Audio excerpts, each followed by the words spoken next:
Olá, aluno, tudo bem? Eu sou a professora Beatriz, sou nutricionista e nossa aula é sobre doenças transmitidas por alimentos. É um assunto comum de prova, então a gente vai revisar aí alguns conhecimentos, alguns termos importantes antes da gente resolver algumas questões.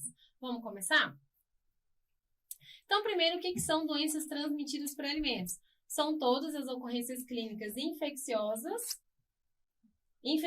ou tóxicas consequentes da ingestão de alimentos aí que tenham perigos biológicos, químicos e físicos, tá? Então, independente da forma de ocorrência, é considerado aí uma doença transmitida por alimento. Quando a gente fala doenças transmitidas por alimento, a gente considera não só alimento propriamente, mas também a água, tá? Então, a água contaminada também inclui aqui nessa categoria.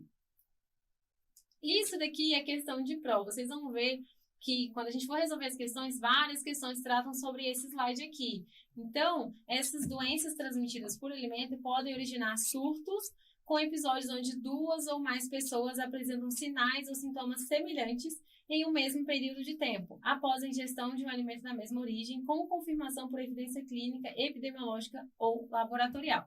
Então, quando a gente tem 2 pessoas ali ou mais que apresentou o mesmo sintoma, comendo a mesma refeição, a gente pode, né, confirmando, claro, essa contaminação, a gente pode considerar um surto, tá, pessoal? Dentro da unidade de alimentação e nutrição, dentro da cozinha, é comum, na verdade, uma legislação que a gente deve tirar uma amostra daquele alimento que foi entregue para aquele colaborador, para aquele comensal, para aquele cliente, enfim, dependendo aí da forma do local que você está distribuindo essa refeição.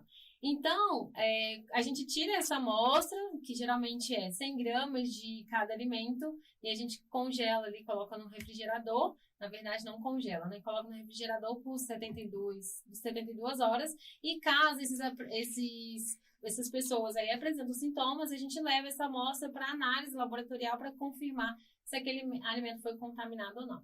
Então, existe essa prática já dentro da cozinha, justamente pensando aí, visando nessa questão de doenças transmitidas por alimentos. Mas aí, vocês lembram que a gente viu lá no nosso início que a ingestão aí pode ser por perigos biológicos, químicos ou físicos? Então, vamos revisar o que são esses perigos. O perigo biológico são aqueles que são causados por micro-organismos, fungos, bactérias, vírus. A gente não consegue ver aí aos olhos nus, mas são as principais causas de contaminação de alimentos. A gente tem também perigos químicos, que são provocados por substâncias químicas presentes no alimento, como desinfetantes, detergentes, produtos para matar rato, inseticidas, antibióticos, agrotóxicos ou outros venenos. No caso de perigos físicos, eles geralmente são visíveis ao olho nu, tá? E são materiais que podem machucar quando ingeridos, quando prego, pedaços de plástico, vidro, ossos, espinhas de peixe. Parece um absurdo a gente ler isso, né? E imaginar que dentro de uma cozinha, dentro de uma refeição, ali você vai fazendo uma refeição, você encontra um pedaço de prego, um pedaço de plástico, mas infelizmente isso acontece, tá? Então, a gente tem várias etapas de qualidade dentro de uma cozinha, de fluxos ali para a gente estar acompanhando, regulamentação, legislação em relação a todos os cuidados que a gente tem ali de estrutura física, em relação a pré-preparo, preparo, recebimento, armazenamento, distribuição. A gente tem protocolo para todas as etapas, justamente para evitar que isso aqui aconteça, que uma doença aconteça através ali do consumo de um determinado alimento. O modo de contaminação ele pode acontecer em toda a cadeia alimentar, desde a produção até o consumo, né? Desde o plantio aí até o acondicionamento, cozimento, transporte e manuseio desse alimento, como eu falei. Então, a gente tem fluxos em relação a todas as etapas de produção daquele alimento para poder evitar essa doença. O período de incubação ele pode variar de acordo com o agente etiológico, podendo ser de frações de horas ou meses, tá? O que seria esse período de incubação?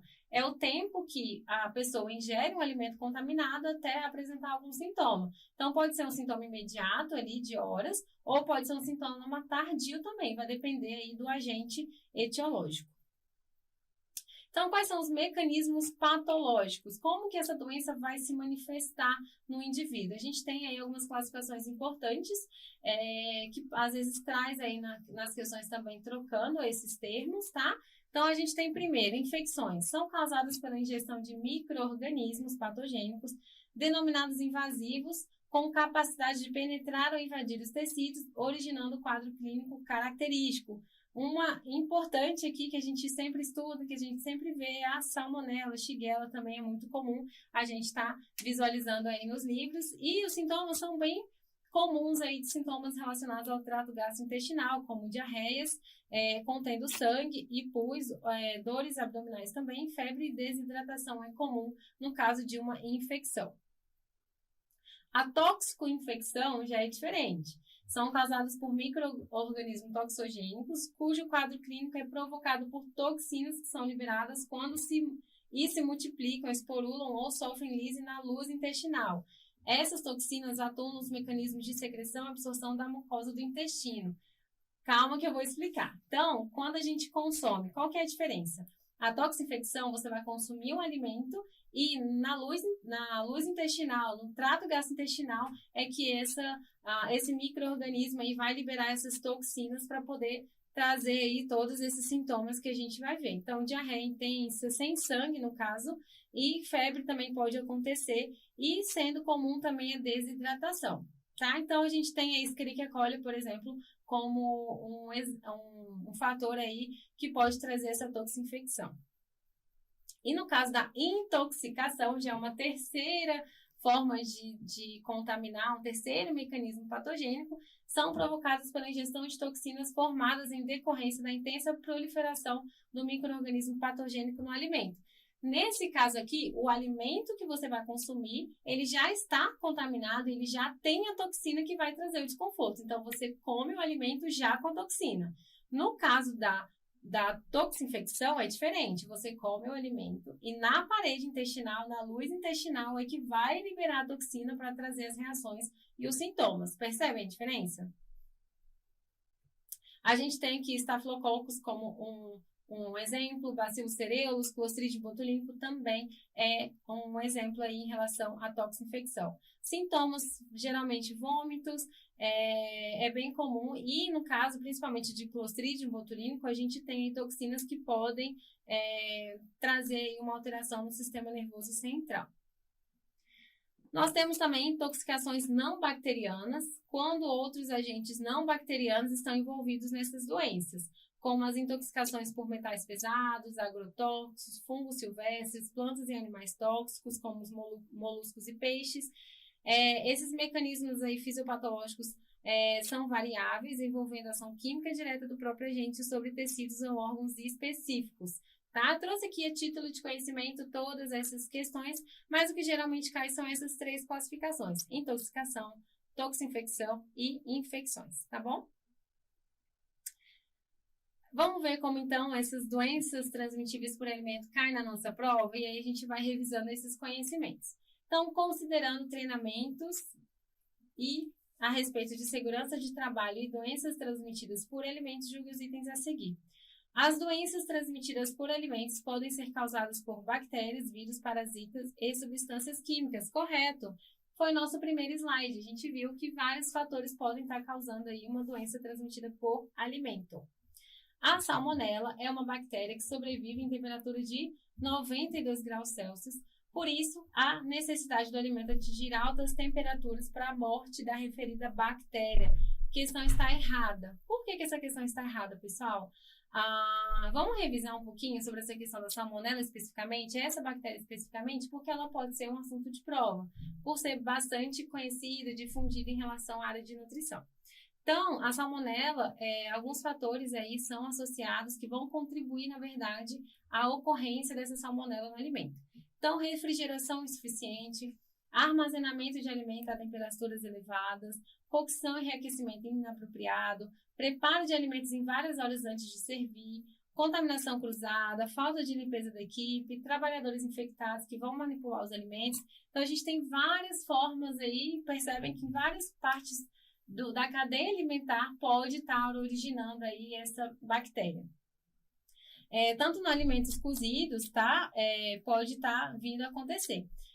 Quais são as principais fontes aí, alimentos que pode estar desenvolvendo essa bactéria? Carne bovina, suína, aves e seus produtos, e produtos à base de ovos crus, principalmente, podem estar contaminados. O período de incubação é de 2 a 72 horas.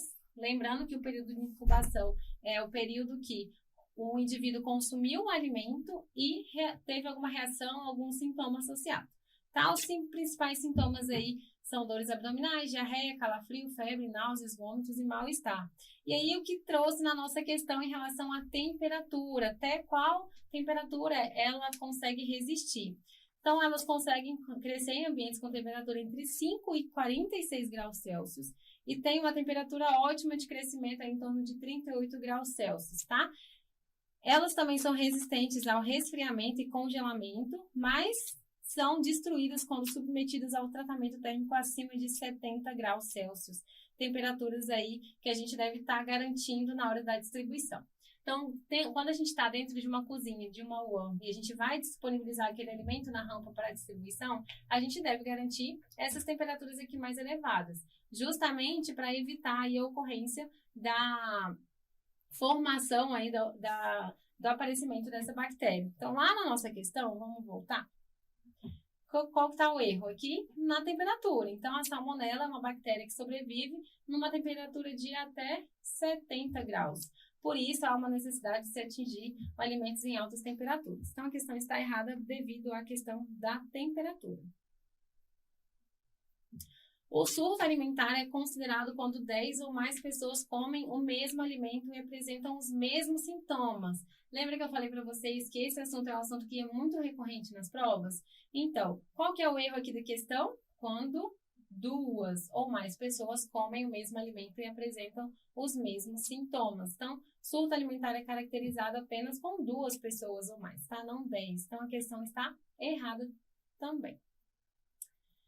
Doenças transmitidas por alimentos são aquelas causadas pela ingestão de alimentos ou água contaminada. Então, como eu falei para vocês, não só alimento, mas também água contaminada entra nessa classificação. Existem mais de 250 tipos de doenças transmitidas por alimentos no mundo, sendo que a maioria delas é constituída por uma infecção causada por bactérias e suas toxinas, vírus ou outros parasitas. Então, a respeito desse assunto, julgue os itens a seguir. Os sintomas mais comuns para essas doenças são falta de apetite, náusea, vômitos, diarreia, dores abdominais e febre também. A questão está correta. Geralmente, as ocorrências, as intercorrências relacionadas às doenças transmitidas por alimentos são sintomas aí relacionados ao trato gastrointestinal. Tá? Então, aqui trouxe de uma forma resumida quais são esses principais sintomas. Então, a questão está correta. Mais uma vez, falando de surto, pessoal, tá vendo como esse assunto cai na prova? Então, é definido como um incidente em que uma pessoa apresenta falta de apetite, náusea, vômito, diarreia, dores abdominais e febre após alimentar-se com um alimento de procedência duvidosa. Errado, pessoal. Na verdade, não tem nada a ver com isso daqui. A questão está toda incorreta. O que se considera um surto? Quando 2 ou mais pessoas consomem o mesmo alimento que foi contaminado e apresentam os mesmos sintomas. É isso que se caracteriza surto, tá? Então, aqui ele trouxe com alguns exemplos de sinais e sintomas quando se come um alimento contaminado, mas o que se caracteriza surto não é isso, tá? O que se caracteriza surto é 2 ou mais pessoas terem consumido algum alimento contaminado e apresentou os sintomas. Então, a questão está incorreta. As doenças transmitidas por alimentos são enfermidades em que os alimentos ou a água atuam como veículos de transmissão de organismos prejudiciais à saúde ou de substâncias tóxicas. Questão corretinha também. Então, aqui é o conceito que a gente viu lá nos primeiros slides que a gente estudou. Mais uma vez aqui sobre surto, pessoal. Um surto de doença transmitida por alimento é definido como um incidente em que 2 ou mais pessoas apresentam uma enfermidade semelhante após a ingestão do mesmo alimento ou água, cujas as análises epidemiológicas os apontam como a origem da enfermidade. A questão está correta, justamente essa quantidade, e tem, além da questão da quantidade de pessoas, né, para caracterizar o surto, a questão da ingestão do mesmo alimento ou água, tá bom? Então, a questão está correta. O perfil epidemiológico das doenças transmitidas por alimentos no Brasil ainda é pouco conhecida e essas afecções nem sempre são oficialmente notificadas. Com relação a essas doenças e seus agentes, julgue os itens a seguir. As infecções mediadas por toxinas ocorrem quando substâncias produzidas por micro-organismos estão presentes no alimento ingerido. É o caso de botulismo e também estafilococcus e micotoxinas. A questão está errada. Por que a questão está errada? Então, vamos por partes aqui para a gente entender. Ele trouxe que, lembra que a gente estudou que existem 3 mecanismos patológicos aí para a gente caracterizar uma doença transmitida por alimento? Então, a terceira que a gente viu, vamos voltar lá para a gente recapitular. Aqui, são as intoxicações, tá? Então, as intoxicações que são provocadas quando a gente consome o alimento já com a toxina presente que vai trazer os desconfortos, os sintomas. E lá na questão traz Clostridium e Staphylococcus. São 2 aí bactérias, são 2 formas aí de contaminação presentes no caso de intoxicação. Mas lá ele trouxe no enunciado, na questão, micotoxinas, tá? Se não tivesse essa micotoxinas aqui, a questão estaria correta. Então, vamos ler novamente. As infecções mediadas por toxinas ocorrem quando as substâncias produzidas por micro-organismos estão presentes no alimento ingerido. Então, aquela toxina já está dentro do alimento. Exemplos que a gente tem, botulismo e estafilococcus, certinho. Porém, micotoxinas, pessoal, não tem nada a ver, tá? Aqui nesse contexto. Micotoxinas, elas são toxinas que são liberadas através de fungos, que vão trazer ali aquele bolor que geralmente tem, que fica aquela camadinha mais verde, mas tem um aspecto diferente em relação ao alimento, tem uma contaminação diferente em relação à questão de fungos mesmo, tá? Então, não é um exemplo aí de uma infecção mediada por toxina, tá, pessoal? Por isso que a questão está incorreta.